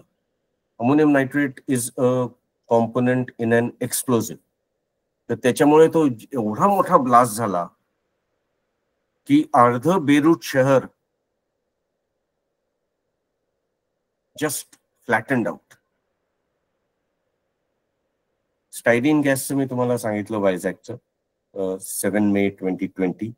तसंच रेडिएशन 2010 मध्ये दिल्लीला एक स्क्रॅप यार्ड जे असतं तिथे एक मशीन, तो स्क्रॅप यार्ड वाला त्यांनी ते कबाडीवाला त्यांनी ते मशीन उघडलं आणि त्याच्यात छोटे छोटे कॅप्सूल्स होते. त्याला छान वाटले, काहीतरी छान दिसतंय हे कॅप्सूल म्हणून त्यांनी मागच्या खिशात ठेवले, न कळत की इथे काय गोष्ट आहे. ते ऍक्च्युली कोबाल्ट 60 कॅप्सूल्स होते, which is a naturally occurring radio substance. ते कसे त्या मशीन मधनं त्याच्याकडे गेले याच्यावरती बराच एन्क्वायरी झाली, सगळं झालं, कोणीच त्याच्याकडे लक्ष दिलं नाही आणि शेवटी तो जो स्क्रॅप यार्डचा माणूस होता तो मेला. तो जेव्हा मेला तेव्हा लोक जागे झाले की अरे हे रेडिएशन आहे आणि हे तिथे कसं पोचलं, आणि मग त्याची सगळी एन्क्वायरी, आणि मग ते कळलं की ते दिल्ली युनिव्हर्सिटी मधनं मशीन तिथे गेलं होतं ऍज ऑप्शन्ड ऑफ, आणि म्हणून त्यांनी ते उघडलं. दर दुसऱ्या दिवशी तुम्ही बघा, तुम्हाला न्यूज मध्ये ऐकू येतं की सिवेज साफ करताना जे मजूर आहेत ते आत गेले, ते मेले. कारण सिवेजच्या आतमध्ये H2S, मिथेन गॅस, बऱ्याच तऱ्हेचे विषारी गॅसेस असतात. त्याच्यात जर तुम्ही त्यांना प्रॉपर इक्विपमेंट दिलं नाही, ऑक्सिजन मास्क दिला नाही आणि नुसतंच आत त्याच्यात पाठवलं न प्रिपेअर करता, तर नॅचरली ते मरतील. म्हणजे इतके इन्सिडेंट्स होत आहेत. ते मी इथे खालती लिहिले 2019 ते 2024 मध्ये 389 recorded cases of people who have died cleaning sewage tanks. Bio outbreak, Ebola western आफ्रिकामध्ये सगळीकडे चालू आहे, वर्षानुवर्ष चालू आहे आणि खूप डेडली आजार आहे. तसंच HMPV किंवा तुमचं सार्स किंवा COVID-19, Madagascar plague, Indian swine flu, ह्या सगळ्या गोष्टी ज्या आहेत त्या सारख्या कुठे ना कुठेतरी काही ना काहीतरी आजार होत असतात. मी मध्ये येलो मध्ये GBS पण लिहिलेलं आहे, जे आता चालू आहे. अजून सुद्धा कधी ना कधी एखादा केस रोज कळतंय की इथे झाला, इथे झाला, इथे झाला. आता GBS काही नवीन गोष्ट नाहीये, बऱ्याच वर्षांपासून लोकांना GBS होतोय. पण आता का हे सगळं कळायला लागलंय? कारण कोविड नंतर तुमचे टेस्टिंग मेकॅनिझम तेवढे आणखीन शार्प झालेत आणि मीडिया आणि लोक तेवढे अवेअर झालेत की हो असं पण असतंय, हे पण डिझीज होऊ शकतो, असं पण होऊ शकतं, किंवा मला काही होतंय म्हणून मी डॉक्टरकडे गेलो पाहिजे आणि चेक करवलं पाहिजे की काय होतंय मला. हे जे अवेअरनेस आहे ते वाढलंय आणि त्याच्यामुळे आजकाल तुम्हाला बऱ्याच नवीन तऱ्हेचे आजार, असे नवीन म्हणजे आता ते नवीन वाटतात, ते बऱ्याच वर्षांपासून चालू आहेत, पण असे आजार कळता येतात आपल्याला. टॉक्सिक टेरर किंवा CBRN टेररिझम. आता एक तुम्हाला छोटीशी गोष्ट सांगतो उदाहरण म्हणून, बऱ्याच ठिकाणी होतंय, पण एक ही पहिलीवाली जी गोष्ट आहे ती सांगतो तुम्हाला. मी केनियात असताना एका छोट्याशा हॉस्पिटलच्या पॅथॉलॉजिकल लॅबमध्ये पोलीस आणि इंटेलिजन्स एजन्सीजनी रेड मारली आणि तिथे त्यांना 2 डॉक्टर मिळाले जे पॅथॉलॉजिकल लॅबमध्ये बसून त्या हॉस्पिटलच्या अँथ्रॅक्सला एक्स्ट्रॅक्ट करून त्यांना स्टेबिलाइज करत होते ॲज स्पोर्स. अँथ्रॅक्स हा फार डेडली बायोलॉजिकल वेपन असतो. आता ते अँथ्रॅक्स जे आहे ते जनावरांचे जे सापळे असतात त्यांना नुसतं जर तुम्ही ओपन मध्ये टाकलं तर आफ्रिकेमध्ये, ईस्टर्न आफ्रिकेमध्ये खास करून बिकॉज ऑफ द क्लायमेट, तिथे त्या ह्याच्यात अँथ्रॅक्स होतो. तर हे डॉक्टर ते अँथ्रॅक्स काढून त्याला स्टेबिलाइज करून एका डिश मध्ये सील करून त्याला बायो वेपन म्हणून युरोपला पाठवायच्या ह्याच्यात होते. आणि ते दोघं डॉक्टर अल शबाब टेरर ऑर्गनायझेशनचे मेंबर होते, जे की सोमालियात आहे. एन्क्वायरी केल्यानंतर इंटरपोल पण आलं, कारण it became an international issue. आणि युगांडामध्ये आणखीन 2 डॉक्टर सापडले who were doing exactly same thing. मग एक इथिओपियामध्ये पण सापडले. असं त्यांचं कम्प्लीट नेटवर्क होता जे ह्या तऱ्हेने त्या लॅबोरेटरीमध्ये बसून अँथ्रॅक्स एक्स्ट्रॅक्ट करायचा प्रयत्न करत होते. आता कोविड नंतर आपल्या देशात कोपऱ्या कोपऱ्याला एक पॅथलॅब उघडली आहे. हजारो लाखोनी पॅथॉलॉजिकल लॅब सगळीभर उघडलेले आहेत. प्रत्येक लॅब मध्ये काय होते, कुठल्या तऱ्हेचे सॅम्पल ते टेस्ट करतायत, त्या सॅम्पलचं काय होतं, वेस्ट कुठे जाते, कोण मॉनिटर करते, हे इजंट इट स्केरी? त्याच्यावरती सगळीकडे रूल्स आहेत, रेग्युलेशन्स आहेत आपल्याकडे, पण ग्राउंड वरती कोण जाऊन बघतंय की त्या लॅब मध्ये काय होतंय? हे तिथे हे झाल्यानंतर माझ्या डोक्यात आलं की अरे आपल्याकडे तर लॅब्स आहेत, आणि हे कोविडच्या खूप आधी झालेलं आहे. कोविड नंतर प्रत्येक लॅब मध्ये कोण काय करतंय कसं कळेल? तर त्याची मॉनिटरिंग जी एजन्सी आहे आपल्याला तेवढी दक्ष असली पाहिजे. असे बरेचसे प्रकार सगळीभर टेररिझमचे होत आहेत. आणि इथे मी एक धीरेन भारोटचं पण लिहिलेलं आहे खालती, अबू मुसा अल हिंदी धीरेन भारोट. हा अल कायदा मेंबर होता, आणि ही इज द वन जो एक ऑलमोस्ट रेडी डर्टी बॉम्ब बनवून लंडन मेट्रो मध्ये वापरणार होता. लंडन ट्यूब अंडरग्राउंड जी आहे मेट्रो सिस्टम, त्याच्यात वापरायचा त्याचा प्रयास होता. त्याला स्कॉटलंड यार्डनी त्याच्या घरी पकडला, आणि he had all the designs, all the drawings. He had almost made a dirty bomb at that place. That is the nearest case of dirty bomb in the world till now. इंडियाची व्हल्नरेबिलिटीज ज्या आहेत त्या खूप आहेत. Size of the country, heavily populated. तुम्ही आता तुळशीबागेत गेलात, मी तर सगळ्यांना एक गंमत सांगत असतो की तुळशीबागेची ती एक बारीक बोळ आहे बघा. तिथे कसं आहे की तुम्ही एका गर्दीच्या वेळी गेलात तर त्या बोळीच्या सुरुवातीला उभं राहिलात ना, काही करायची गरज नाही, 15 मिनिटांनंतर you will find your self at the other end. कारण गर्दी एवढी असते, ती गर्दी तुम्हाला खेचून कॅरी करून त्या बाजूला घेऊन जाते अक्रॉस दॅट गल्ली. आता अशा ह्याच्यात किती चान्सेस आहेत काहीही चुकीचं व्हायचं. आणि हे सगळी बरं आहे, कुठल्याही शहरात जा तुम्ही भारतात, सगळी भर अशी प्रचंड गर्दी आहे. एक्सपॅन्शन ऑफ इंडस्ट्री, आता तुम्ही पुणेच बघा, प्रत्येक कोपऱ्यात आउटसाइड आउटस्कर्ट्स ऑफ पुणे सगळ्या डायरेक्शन मध्ये इंडस्ट्रीज सुरू झाली. काही काही इंडस्ट्रीज ज्या आधी बाहेर होत्या त्या आता रेसिडेन्शियल एरियाच्या आतमध्ये आलेल्या आहे. तसंच सेफ्टी इक्विपमेंट, फॅक्टरीज मध्ये सेफ्टी इक्विपमेंट नहीं है. आपल्याकडे एक चलता है म्हणून ऍटिट्यूड है, ओ साहब क्या है, जब होगा तब देखेंगे, कुछ नहीं होता है, चलता है. हा जो ऍटिट्यूड आहे हा चुकीचा आहे. वेस्टर्न कंट्रीज मध्ये, युरोपियन कंट्रीज मध्ये का ते चांगले हे सेफ्टी नॉर्म्स वाढतात? कारण ते they are very strict about it. आपल्याकडे नाही होत. आपण लेजिस्लेशन्स, लॉज, आपल्याकडे सगळ्या तऱ्हेचे लॉज आहेत, मी दाखवीन तुम्हाला आता पुढे, पण आपण त्याचा इम्प्लिमेंट करायला पुरेसे नाही होत. ग्राउंड वरती ते होत नाही. कुठलंही बघा तुम्ही, रस्ता बघा किंवा इन्फ्रास्ट्रक्चर बघा, आपल्याकडे का प्रत्येक रस्त्याची स्थिती अशी आहे पुण्यात? कारण त्याचे रूल्स रेग्युलेशन सगळे आहेत, पण ते बरोबर होतंय का नाही हे कोणी बघत नाही. आणि त्याचा मेन मुद्दा आहे अवेअरनेस. माहिती पाहिजे लोकांना की काय काय तऱ्हेचे धोके असू शकतात, आणि मग त्याच्यावरनं आपण काय केलं पाहिजे. तर असे प्रत्येक बऱ्याच तऱ्हेचे आपल्याकडे व्हल्नरेबिलिटीज आहेत. आता आपण बघूया की ह्यावर आपण काय करतोय. धोके सगळ्या तऱ्हेचे बघितले आपण, ह्याच्यावर करतोय काय आपण. सो पहिले आपण आधी इंटरनॅशनल कन्व्हेन्शन्स अँड ट्रीटीज बघू.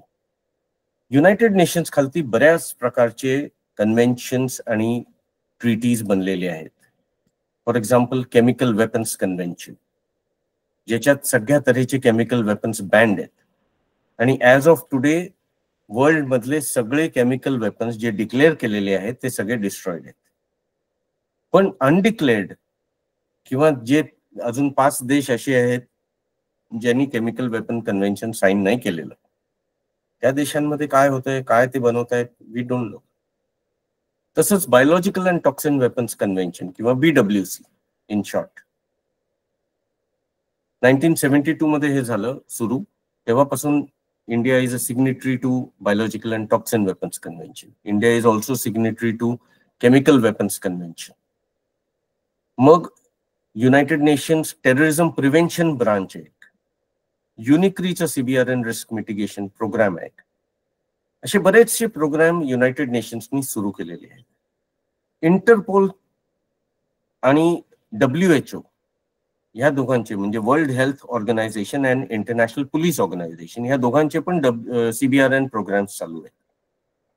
वर्ल्ड कस्टम्स ऑर्गनायझेशन WCO ह्यांचं strategic trade control and container control programme पण एक जगभरात चालू आहे. कुठल्या कंटेनरमध्ये कुठल्या देशाहून किंवा कुठल्या पोर्टहून कुठल्या पोर्टला काय मटेरियल चाललंय हे ते WCO container control programme check करतात. असे बऱ्याच तऱ्हेचे इंटरनॅशनल प्रोग्राम्स आहेत. India is signatory to almost all of them except treaty on prohibition of nuclear weapons. कारण आपल्याकडे न्यूक्लिअर वेपन्स आहेत, so obviously we are not signing the treaty to prohibit nuclear weapons.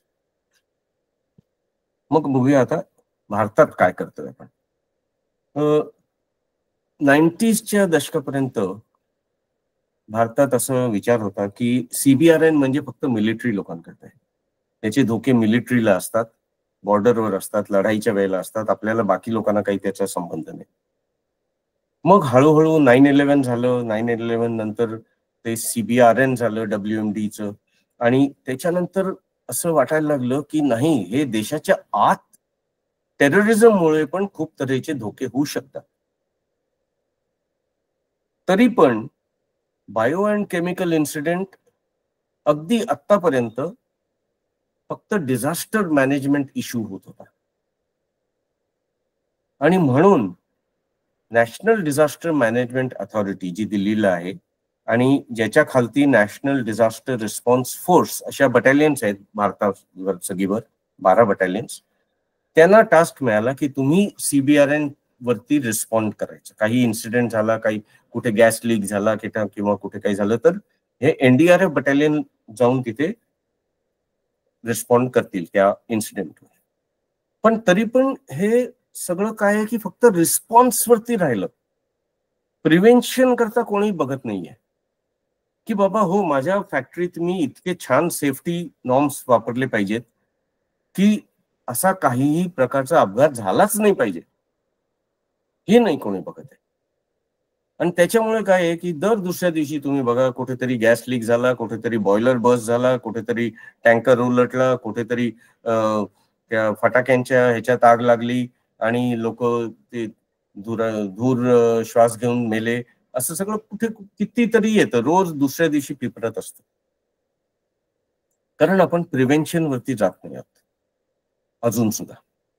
आता lately गेले 1-2 वर्षात ministry of home affairs यांनी CBRN terrorism threats वरती एक sale सुरू केली आणि त्याच्यात ते CBRN टेररिझम पासून कसं सावध राहायला पाहिजे, काय आपण केलं पाहिजे ज्याच्यानी टेररिस्टकडे असे पदार्थ पोचणारच नाही, याच्यावरती विचार सुरू केलाय. तर आपण 3 नोडल मिनिस्ट्रीज बनवले आहेत. बायो करता ministry of health and family welfare, तुम्ही कोविडमध्ये बघितलं असेल, त्यांच्याचकडनं सगळे ऍडवायझरीज वगैरे येत होते. केमिकल्स करता ministry of environment, forest and climate change, आणि रेडिओलॉजिकल आणि न्यूक्लिअर गोष्टींकरता डिपार्टमेंट ऑफ ॲटॉमिक एनर्जी. आता डोमेस्टिक लॉज अँड रेग्युलेशन्स, आपल्याकडे जवळजवळ 101 लॉज अँड रेग्युलेशन्स आहेत, कायदे आहेत जे CBRNच्या रिलेटेड आहेत. आणि आता मी बऱ्याच देशांचे CBRN कायदे बघितलेले आहेत. I can very proudly say we have got some of the best laws on CBRN in the country. आपला प्रॉब्लेम आहे implementation of those laws, prosecution for those laws. तिथे आपण मार खातो. आणि आपले लॉज जे आहेत ते सारखे रिवाइज करायला पाहिजेत to match with the international treaties and protocols and conventions. मग थ्रेट प्रिव्हेन्शन करता आपल्याकडे बऱ्याचशा इंटेलिजन्स एजन्सीज आहेत, मॉनिटरिंग एजन्सीज आहेत, ओव्हरसाईट एजन्सीज आहेत, इन्स्पेक्टर्स आहेत, फॅक्टरी इन्स्पेक्टर्स आहेत, कस्टम्स एजन्सीज. या सगळ्यांचं काम काय आहे, टू एन्श्युअर की असल्या काही गोष्टी न हो. मग आपल्याकडे आहे क्रायसिस मॅनेजमेंट आणि कॉन्सिक्वेन्स मॅनेजमेंट. जसं मी म्हटलं, NDRF battalions are the first responders for CBRN incidents all over India. आर्मीचे तर आहेतच टीम्स, पण army is not the first responder for internal threats. Internal threats, देशाच्या आतले जे असे धोके आहेत त्यांच्याकरता NDRF battalion is the prime response mechanism. Stakeholders, आता एक मिनिट,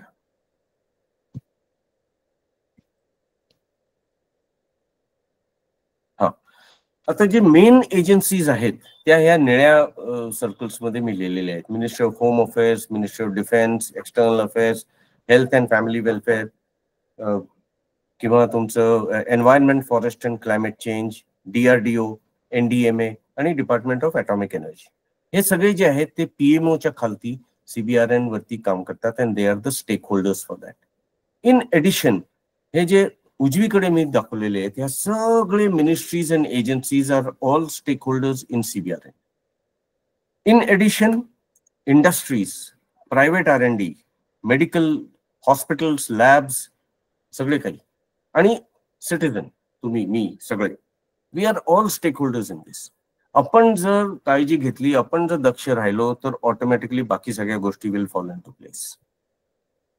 लॉज, जसं मी म्हटलं, more than 100 laws are there, पण main laws is chemical weapon convention act of 2000, weapons of mass destruction and delivery systems WMD act of 2005 आणि the disaster management act. या व्यतिरिक्त radiation and nuclear control करता 12 main acts and lodge आहेत, तसेच bio security करता, bio safety करता 21 आहेत, आणि केमिकल मॅनेजमेंट करता खूप आहेत. पण केमिकल मॅनेजमेंटचे बरेचसे ड्राफ्ट लॉज अजून आहेत, अजून ते फायनलाइज झालेले नाही आहेत. मी राईट हँड साईडला दिलेले आहेत. ज्यांना डिटेल्स हवे असतील प्लीज कॉन्टॅक्ट मी. आज वेळ कमी आहे त्यामुळे आपण पुढे जाऊया. लॅबोरेटरीज, आपल्या देशातल्या laboratories are considered to be one of the best laboratories in the world. खास करून जी केमिकल्सचे लॅबोरेटरीज आहेत, आता जसं DRD ग्वालियर आहे, which is a very prime laboratory for chemicals. मी त्यांना स्टार लावलेत बघा. हे जे स्टार लावलेल्या लॅब्स आहेत त्या प्रमुख लॅब्स आहेत या गोष्टींमध्ये, बायो करता आणि रेडिएशन अँड न्यूक्लिअर करता आणि केमिकल करता. बायोमध्ये देर आर 2 लॅब्स. जी NIV आहे, national institute of virology in Pune, ती आहे माणसांकरता, आणि जी नेसाद आहे भोपाळची, that is meant for agriculture and veterinary, म्हणजे ॲनिमल डिझिजेस, प्राण्यांवरती, त्यांच्याकरता येते. अशा ह्या 2 लॅब्स आहेत मेन बायो करता, एक केमिकलची आणि एक भाभा ॲटॉमिक रिसर्च सेंटर मुंबईची, ह्याला न्यूक्लिअर आणि रेडिओलॉजिकल करता. बरेचसे इनिशिएटिव्ह घेतलेत गव्हर्नमेंटने. We have got response teams. NDRFच्या प्रत्येक NDRF बटालियन मध्ये एक टीम आहे 45 लोकांची, which has got all the equipment and training for meeting any CBRN threat. तसंच रेडिएशन इमर्जन्सी सेंटर्स लावलेत सगळीभर. मग आपल्या सगळ्या पोर्ट्समध्ये, जे आपले चेन्नई किंवा मुंबई किंवा वायझॅग, या सगळ्या पोर्ट्समध्ये there are radiation sensors which have been fitted. तर अशा बऱ्याचशे ठिकाणी आपण इनिशिएटिव्ह घेतलेले आहेत, सेन्सर्स बसवलेले आहेत, आणि टीम्स पण आपण तिथे तैनात केलेले आहेत, जे की ह्या सगळ्या गोष्टींवरती लक्ष ठेवत आहेत. Quick look at technology. बऱ्याच तऱ्हेचे CBRN इक्विपमेंट असतं. पर्सनल प्रोटेक्टिव्ह इक्विपमेंट असतं, डिटेक्शन इक्विपमेंट असतं, रेडिओलॉजिकल करता, केमिकल करता आणि बायोलॉजिकल करता पण. मग रेकॉनिसन्स करता शहरांमध्ये किंवा बॉर्डर एरियामध्ये पण वेगवेगळ्या तऱ्हेच्या गाड्या असतात, ज्याच्यात सगळे तऱ्हेचे उपकरणं असतात to go and carry out reconnaissance and surveillance on CBRN threats. तसंच कलेक्टिव्ह प्रोटेक्शन शेल्टर्स, जसे टेंट्स असतात किंवा व्हेकल बोर्न शेल्टर्स असतात, मेडिकल मॅनेजमेंट इक्विपमेंट. आजकाल सॉफ्टवेअर आणि कंट्रोल सिस्टम्स पण खूप बनायला लागलेत, जे CBRN थ्रेट्स करता हॅझार्ड प्रेडिक्शन करतात, किंवा तुम्हाला सांगतात कुठे थ्रेट आहे तर त्याच्यापासून आपण काय केलं पाहिजे. हे अशा तऱ्हेचे बऱ्याच सॉफ्टवेअर्स पण निघालेले आहेत. बरेचसे ड्युअल यूज टेक्नॉलॉजीज आजकाल आले. टेक्नॉलॉजी इतकी फास्ट वाढतीये, for example viruses, malware, artificial intelligence. आजकाल तुम्ही आर्टिफिशियल इंटेलिजन्सला विचारू शकता की मला नवीन नर्व एजंट बनवायचा आहे, त्याचा फॉर्म्युला सांगा. That may be able to tell you if you have the correct program for that. तसंच जीन एडिटिंग, माणसातलं जी जेनेटिक सिस्टम आहे त्याला तोडून, त्याला मॉडिफाय करून तुम्ही एका माणसाला, एका कम्प्लीट ग्रुप ऑफ सोल्जर्सना फॉर एक्झाम्पल असं करू शकता की त्यांना लागलं तरी त्यांना काही दुखणार नाही किंवा ते दमू नाही शकत. किती तुम्ही त्यांना 3 दिवस, 4 दिवस, 5 दिवस काम करवलं तरी तो सोल्जर दमणार नाही. असं तऱ्हेचं जेनेटिक चेंजेस माणसांमध्ये करता येतं. तर त्याच्यावरती खूप तऱ्हेचं रिसर्च चालू आहे. Robotics, drones. आता हे ड्रोन जो प्रकार आहे तो अंडरग्राऊंड, अंडर वॉटर असू शकतो, ग्राउंड वरती असू शकतो किंवा हवेत असू शकतो. वेगवेगळ्या तऱ्हेचे ड्रोन्स आहेत, वेगवेगळ्या सायझेसचे ड्रोन्स आहेत. तुम्ही त्यांना पॉझिटिव्ह ह्याला पण वापरू शकता to take medical supply from one place to another, और you can put under the drone एक कॅन लावला आणि त्याच्यात मी एक विषारी गॅस ठेवला आणि ते एका IPL स्टेडियम वरनं फिरवला क्वाइटली ॲट नाईट. तुम्ही मॅच बघताय खालती आणि वरनं हा गॅस तुमच्यावर छोटासा ड्रोन येऊन स्प्रे करून चालला जातो. So it can be used as a weapon और it can be used for a positive output also. भारतात बरेचसे इंडस्ट्रीज आहेत जे ह्याच्यात काम करतायत. छोटे इंडस्ट्रीज आहेत, अजून मोठ्या प्रमाणावर ह्याच्यावर काम नाही सुरू झालेलं. बरेचसे इंडस्ट्रीज बरोबर मी स्वतः कन्सल्टिंग केलेलं आहे. इनफॅक्ट जस्ट 2 मिनिट्स मोर. राईट हँड साईडला एक पिक्चर आहे ज्याच्यात हा सूट दिसतोय आणि माझा फोटो आहे त्याच्याबरोबर. हा सूट डिझाईन करायला मी मदत केली एका इंडस्ट्रीला आणि हा सूट तयार झालेला आहे आणि आज इंडियन आर्म फोर्सेस मध्ये हा सूट इंडक्ट पण झालेला आहे. It's in use in the Indian army today. Make in India वरती खूप आपल्या प्राईम मिनिस्टरनी आणि डिफेन्स मिनिस्टरनी खूप जोर दिलेला आहे आणि त्याच्यामुळे बरेचसे नवीन टेक्नॉलॉजीज भारतात वापरले जात आहेत. नवीन इंडस्ट्रीज मध्ये, स्टार्टअप्स मध्ये आणि आयडेक्स म्हणून इनोव्हेशन्स फॉर डिफेन्स एक्सलन्स हा जो प्रोग्राम आहे मिनिस्ट्री ऑफ डिफेन्सचा, याच्यावर खूप जोरात काम चालू आहे. Quick look at dos and don'ts CBRN मध्ये. Chemical dos and don'ts simple आहे. जर तुम्ही आतमध्ये असाल आणि तुम्हाला वाटतंय काहीतरी इथे विषारी आहे, पटकन आधी बाहेर जा, खिडक्या उघडा, गेट क्लीन एअर. दुसरं म्हणजे एक रुमाल किंवा टॉवेल किंवा काहीही कापड ओलं करायचं पाण्याने आणि नाकातोंडावर धरून ठेवा. It will give you those 10-15 seconds before you can run out from that place. हे फार सिम्पल टेक्निक आहे पण लोकांना माहिती नसतं. हे जर भोपाळमध्ये किंवा वायझॅगमध्ये लोकांना माहिती असतं तर we won't have had so many deaths. Similarly, if you go to radiological and nuclear, again for radiological, if you're in an open area where you feel that there is some kind of radioactive substance, ते तुम्हाला तेव्हा कळणारच नाही unless कोणीतरी sensor घेऊन येईल आणि त्या सेन्सर मध्ये कळतंय की there is a radiological substance, otherwise you won't come to know. पण तुम्हाला नंतर सिम्पटम्स कळू शकतात त्याचे. सो सिम्पल इज, बाहेर काही इन्सिडेंट झाला असेल तर you stay indoors, don't go outside, close your doors and Windows, switch on the radio, ऐका काय चाललंय, काय तुम्हाला बातमी येते. या सगळ्या गोष्टींमध्ये मुख्य म्हणजे व्हॉट्सअप युनिव्हर्सिटीवरती भरोसा ठेवू नका. त्याच्यावर काय येतं, काय व्हिडिओज घालतात, त्याच्यात काहीही तथ्य नसते. So do not believe rumors, do not believe unverified information, videos on social media, on any kind of social media. This is the main thing which I wanted to tell. Same for biological. Biological वरती काय basically तुमच्यावर किटाणू आलेत आणि तुम्हाला काहीतरी आजार होतो, सो टेस्ट करवा. जरा जरी काही तुम्हाला वाटलं की काहीतरी डिफरंट वेगळ्या तऱ्हेचे सिम्पटम्स आहेत तर आधी डॉक्टरला जाऊन टेस्ट करून घ्या सगळे. Do not medicate yourself. स्वतःवर औषध प्रयोग करू नका. सो आता काय केलं पाहिजे?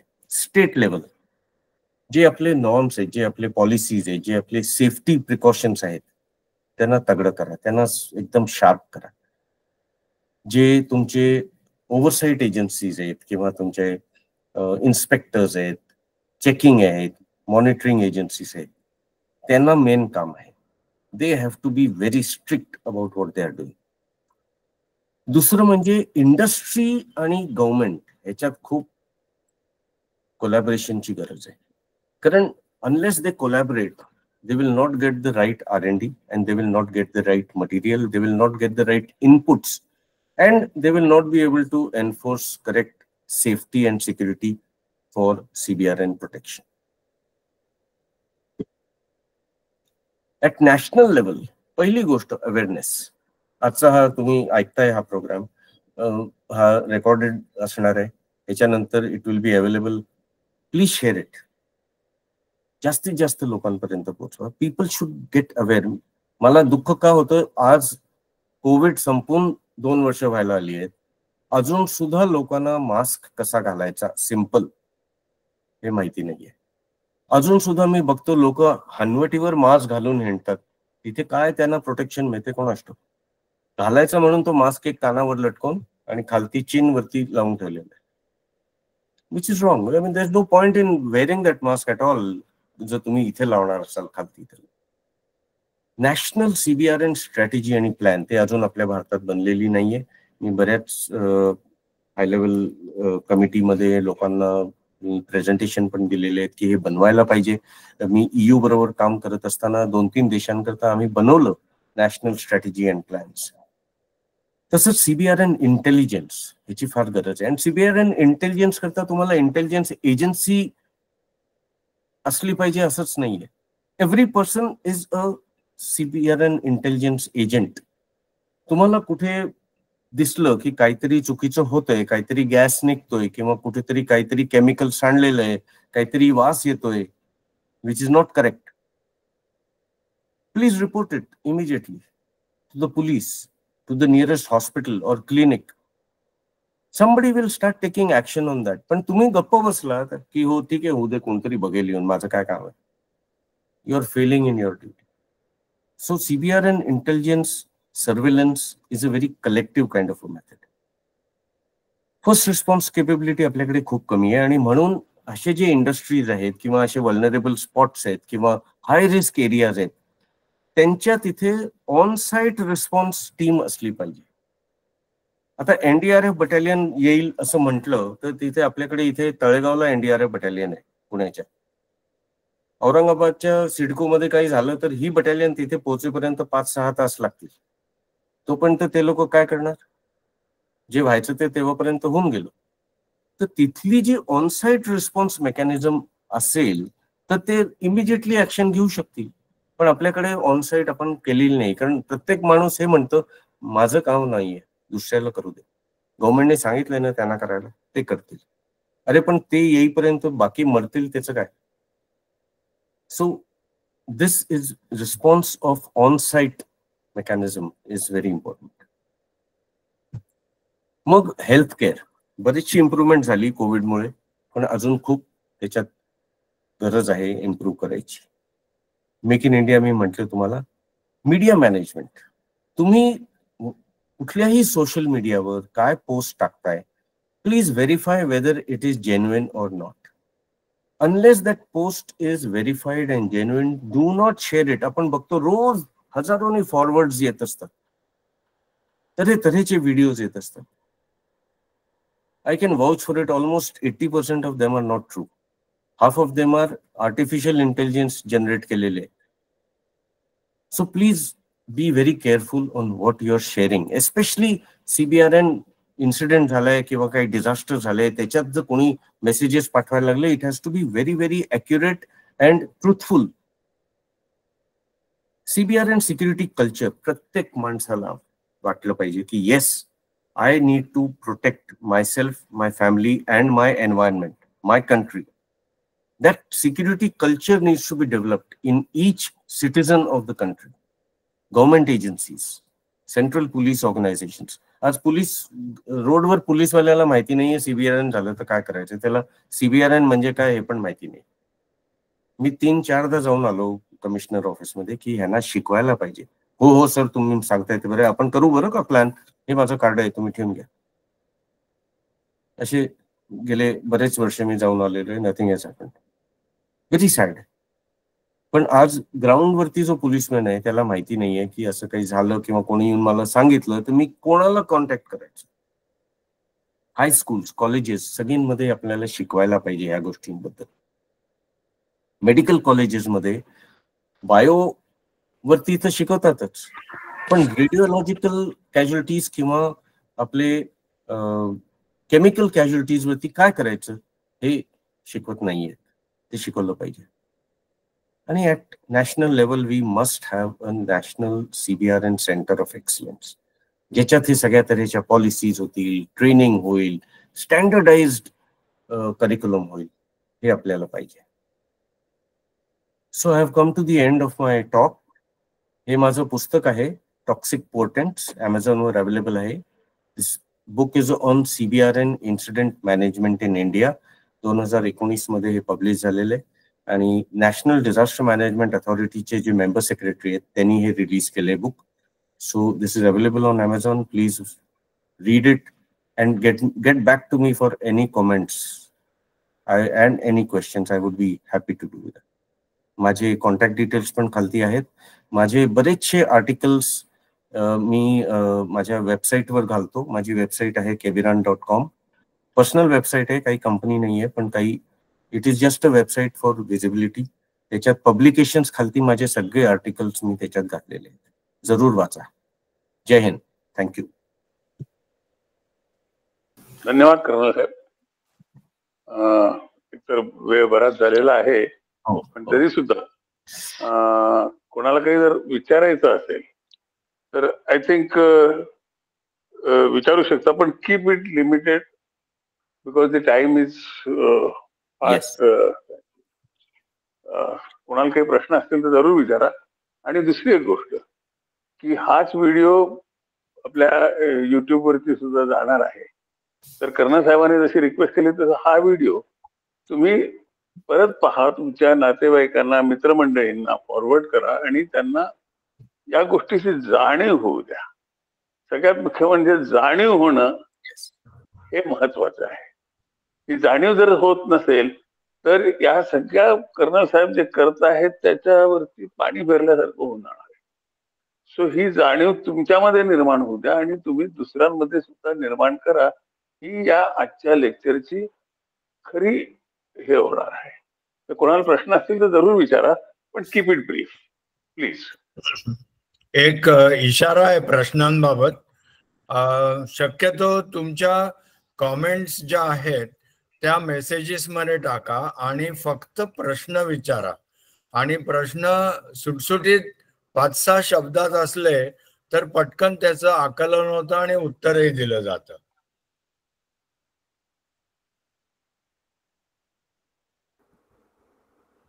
श्रीनिवासने हात वरती केला आहे. येस. कर्नल साहेब नमस्कार. श्रीनिवास आठवले बोला. तुमचा विषय अतिशय महत्वाचा आणि खूप मोठा आहे.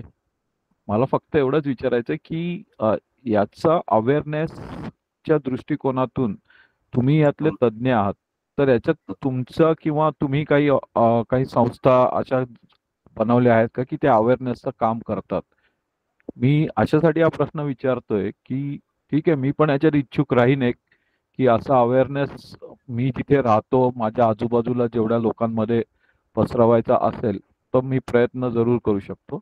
आणि त्या दृष्टिकोनातून आपण वेळोवेळी एकमेकांशी संपर्क करून तुमचा प्रत्यक्ष त्याच्यात किती सहभाग होऊ शकतो याविषयी विचार करू शकतो आपण. ओके. पहिली गोष्ट म्हणजे अशी काही संस्था वगैरे नाहीये ज्याच्यात मी काम करतो किंवा या गोष्टींचा प्रचार करतो.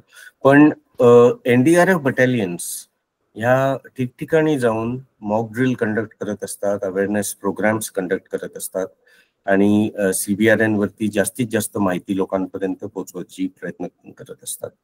पण त्याच्यात एक प्रॉब्लेम असा आहे की NDRF बटालियन ही सध्याचे डिझास्टर्स करता बनलेली आहे आणि आपल्या देशात नॅचरल डिझास्टर्स वरती सगळ्यात जास्ती जोर आहे. तर त्यामुळे किंवा अर्थक्वेक झाला किंवा लँडस्लाइड झाली किंवा बिल्डिंग कोसळली किंवा अशा प्रकारचे जे आहेत डिझास्टर्स, त्याच्यावरती त्यांचा जास्ती जोर आहे आणि त्यामुळे ते जास्ती करून ह्या गोष्टींवरती प्रचार जास्ती करतात. सो CBRN पर्यंत अजून पोहोचायला त्यांना थोडा वेळ लागणार आहे. Although they are trained, they are equipped, but generation of awareness किंवा ओरिएंटेशन प्रोग्राम्स फॉर पब्लिक हे अजून ह्या CBRN मध्ये इतके झालेले नाही आहेत. व्हायला पाहिजेत पण नाही झालेले. You're right. त्याच संदर्भात मी जे पहिल्यांदा म्हटलं की वी आर दी एजन्सी, असं आपण समजू की we are the agency to create awareness among the people. मग आठवले फाउंडेशन सारखे जे अनेक संस्था आहेत त्या संस्थांना आपण अर्ज करू शकतो की तुम्ही कर्नल साहेबांना कॉन्टॅक्ट करा. He will at least detail to you what you need to do. तुम्हाला काय करायला पाहिजे हे ते सांगतील आणि तुम्ही त्याप्रमाणे तुमच्या संस्थेच्या मार्फत जे जे करता येईल ते करू शका. कारण हे कोणीतरी करावं ही अपेक्षा ठेवणं चुकीचं. की आपण आपल्यापासून सुरू करू आणि मग दुसऱ्यांना सांगू किंवा तुम्ही हे करा. सो दॅट इज, हे जर आपण करू शकलो तर आजच्या लेक्चरचा आपल्याला काहीतरी फायदा झाला असं आपण समजू शकतो. अदरवाईज हे पालथ्या गडावर पडेल. सतीश काका, मला पण असंच वाटतं की अखिल भारतीय ब्राह्मण संघ जिथे आहे तर त्यांना आपण एक रिक्वेस्ट करू शकतो की अशा स्वरूपाचे त्यांच्या मेंबरसाठी कुठेतरी आपण एक एकत्र किंवा शहर वाईज एक यांचं लेक्चर या टाईप भरवावं अशी एक रिक्वेस्ट आपण त्यांच्याकडे करून त्यांना फॉलोअप घेऊ शकतो. जर ठीक आहे, शेवटी प्रत्येकाची इच्छा आहे कोणी काय करायचं, पण आपल्याला जिथे शक्य होईल तिथे आपण याचा प्रचार प्रसार करणं, सुदैवाने आपल्याकडे यातले तज्ज्ञ अवेलेबल असताना हे आपलं पण एक नैतिक जबाबदारी बनते. त्यामुळे ते आपण नक्की करूया. मी पण माझ्याकडनं आता प्रयत्न सुरू करतो त्या दृष्टिकोनात. अगदी नक्की, फार छान होईल, फार छान होईल ते. जरूर जरूर. मला वाटतं एक करू की जर कोणाला आणखीन काही प्रश्न असतील तर त्यांनी डायरेक्टली कर्नल साहेबांच्या ईमेल ॲड्रेस वरती किंवा व्हॉट्सअप वरती पाठवावे आणि आय होप की कर्नल साहेब ॲज ही हॅज प्रॉमिस त्याला उत्तर देतील, त्याला अवेअरनेस करतील. कार्यक्रम संपवण्यापूर्वी एक दोन गोष्टी मला आपल्या सगळ्यांना जे हजर आहेत ते आणि जे हजर नाहीत सतीश सर एक छोटीशी गोष्ट सांगावीशी वाटते. हा विषय खूप मोठा आहे आणि हे जे मी आता तुम्हाला भाग सांगितले सुरुवातीला ज्याच्यात मी हे लेक्चर कव्हर केलं, प्रत्येक भाग एक वेगळा सब्जेक्ट आहे आणि त्याच्याकरता आजचा वेळ फारच कमी होता. आणि मी बरेच कॉलेजेसमध्ये जातो, MIT किंवा आपल्या पुणे युनिव्हर्सिटी विद्यापीठात लेक्चर्स घेतो मी. आणि आपलं कॉलेज ऑफ मिलिटरी इंजिनिअरिंग आहे इथे, तिथे मी रेग्युलर फॅकल्टी पण आहे. तर हा एका तासात मी प्रयत्न केला सगळं काही त्याच्यात ऍडजस्ट करायला. मी टाइम पण ओव्हरशूट केला बराच, पण हा खूप मोठा विषय आहे आणि तुम्हाला खूप प्रश्न असतील प्लीज मला पाठवा. मी I will try and answer all of them. या संदर्भात माझी एक रिक्वेस्ट अशी होती की म्हणजे मी जे आता म्हणाले की मला दोन्ही करायच्या होत्या की आपलं सुसंवाद मासिक आहे, मैत्रीय मासिक, हे आपण दर 3 महिन्यांचं पब्लिश करत असतो. कर्नल साहेबांना माझी ही विनंती आहे की या मासिकाद्वारे दर 3 महिन्याने तुम्ही एक एक विषय घेऊन जर तुम्ही त्या मासिकाकडे, आपण हे मासिक आपण सगळ्या आपल्या आठवले फॅमिलीतल्या लोकांना पाठवतो, वाचतात किंवा नाही हा प्रश्न जरा थोडासा वेगळा असला तरी पण निदान कमीत कमी आपण आपल्याकडनं जो प्रयत्न करायचा आहे तर तुम्ही या मासिकासाठी म्हणून दर 3 महिन्यानंतर जे आपले जे मासिक प्रसिद्ध तुम्ही एक लेक्चर सिरीज जर केली की एक कुठला तरी एक विषय घेऊन तो what you want to write is left to you, आम्हाला त्याचं काही अवेअरनेस नाही, पण ती जर सुरू केली तर I think it will be more fruitful than 1 hour lecture. नक्की. आणि माझी बाकीच्या सगळ्या मेंबर्सला विनंती आहे की तुम्ही सुद्धा सगळ्यांना सांगा की तुम्हाला जे आवडीचे विषय असतील, तुम्हाला जे काही सुचत असेल लिहितं व्हा. सगळ्यात मुख्य म्हणजे लिहितं व्हा, म्हणजे आपले विचार आपल्याला लोकांपर्यंत पोहोचता येऊ शकते. आणि दुसरी गोष्ट सांगायची होती म्हणजे की आता नवीन वर्ष सुरू होत आहे, ज्या सभासदांची वार्षिक वर्गणी ज्यांनी भरायची आहे त्यांनी लवकरात लवकर ती भरावी. कारण शेवटी आपण एवढं सगळं जे काम करत आहोत त्यासाठी पैशाचं पाठबळ लागतंच. त्यासाठी म्हणून तुमचा सहभाग आवश्यक आहे. तर कृपा करून आपली वर्गणी भरा. नवीन नवीन सभासद करण्यासाठी म्हणून हातभार लावा आणि असेच प्रकारचे कार्यक्रम आपण परत पुढे सुद्धा करत राहू. मी कर्नल साहेबांचे परत एकदा आभार मानतो आणि आजचा कार्यक्रम आपण इथे संपवू. Good night everybody. शुभरात्री. Good night. Thank you colonel. जय हिंद. थँक्यू.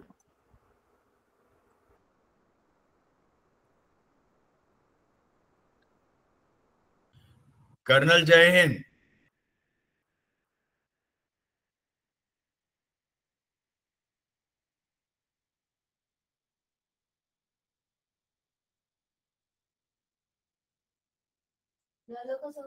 हो.